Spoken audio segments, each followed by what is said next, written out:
The wind is whipping in the foothills today. You know what that means? We're keeping an eye out for brush fires that could pop up along the Front Range today. Fire crews have spent the past 2 days already responding to flare-ups as far north as the Wyoming border. This afternoon, crews responded to a fire burning on the grounds of the U.S. Air Force Academy just north of Colorado Springs. That fire is burning on the south end of the academy, but Colorado Springs Fire says it's still outside of the city limits.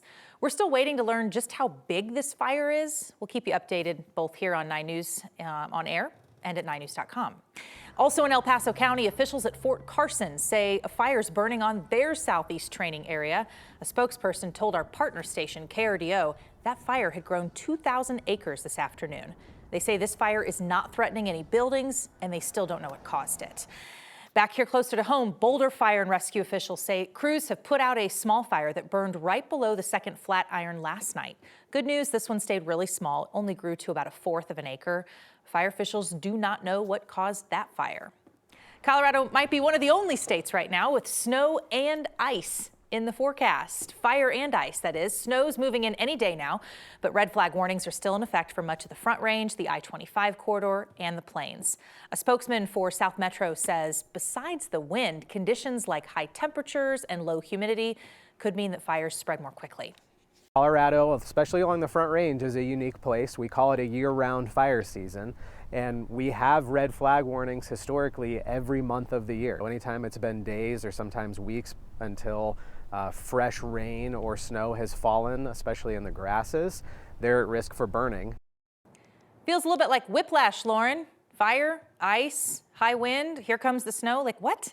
You know, that's the fun of forecasting in Colorado. You get a little bit of everything all the time. So we will continue to see these red flag warnings across the Front Range and Eastern Plains, and we're going to continue to watch for winter weather off to the west as we go through the rest of the week. Now let's go ahead and take a look at these highs today. We were very much above average. Our seasonal high this time of year is close to around 47, 48 degrees. Well, we made it to the middle 60s. We saw a high of 65 degrees at DIA. Most of the Front Range was in the middle to upper 60s. We saw lots of 70s to the east and south. 76 was our hot spot today over in Lamar. The high country even pretty warm for this time of year. 40s and 50s there, upper 50s, low 60s this afternoon across the western slope. Temperature slowly starting to cool down, but that sun's still in the sky, so we're still nice and warm. 61 right now at DIA. Most of the Front Range and Eastern Plains staying steady in the 60s.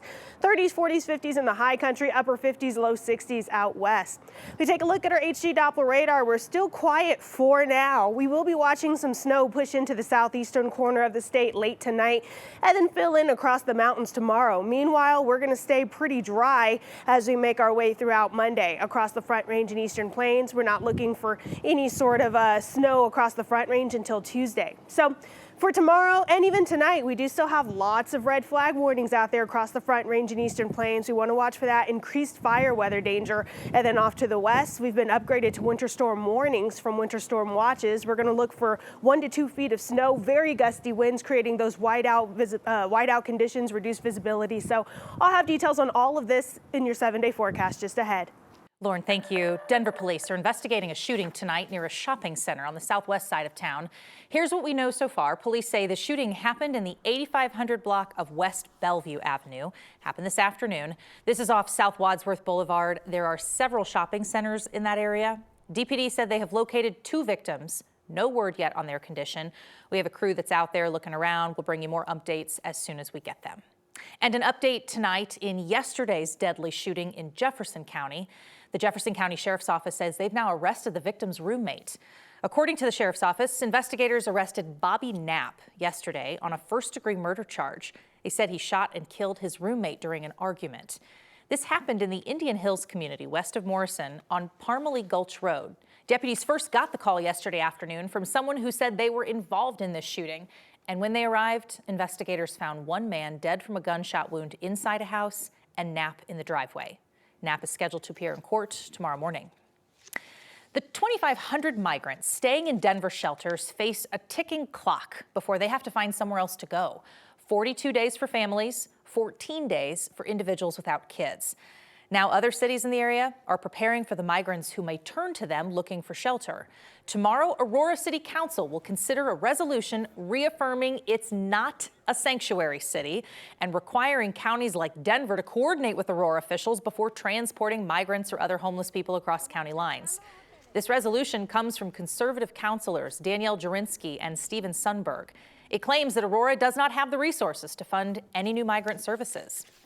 This resolution needs to send a clear message. You will receive no services in the city of Aurora, not from our Office of Immigration. There will be no staff support. That resolution comes just a few months after Denver bought out an extended stay hotel in Aurora to shelter migrants. After that, Aurora Mayor Mike Kaufman said he asked Denver to stop sending migrants to Aurora. Meanwhile, Colorado Springs officials are preparing a plan to handle migrants who may arrive in that city, quote, organically, and will present that at City Council tomorrow. Now, unlike Aurora, the mayor of Colorado Springs insists that Denver is not sending buses of migrants into town. Colorado Democratic Governor Jared Polis is fresh off a White House visit, joining governors from around the U.S. calling for federal action to secure the southern border. Polis was in D.C. for a meeting of the National Governors Association, where dozens of governors met to discuss issues like climate change, affordable housing, and the need for congressional action on border security. We haven't heard much from our governor on Denver's migrant crisis, even as other Colorado officials called for more federal funding and pathways for migrants to get work.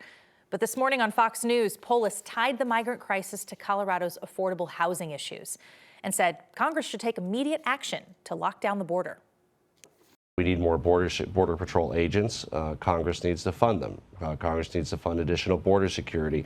Of course, when people are entering illegally and we fail to lock down that southern border because Congress can't act, of course it'll increase the demand for housing, and that only adds to the cost of housing in communities across the country. Any congressional border action is unlikely, at least in the near future. Senate Republicans rejected a bipartisan border package earlier this month, saying the issue should be decided in the 2024 election. Speaking of the election, the Republican presidential candidate, Nikki Haley, says she is carrying on with her campaign, despite another primary loss. This time, she lost in her home state of South Carolina. And we're headed to the Super Tuesday states throughout all of next week. We'll keep fighting for America, and we won't rest until America wins.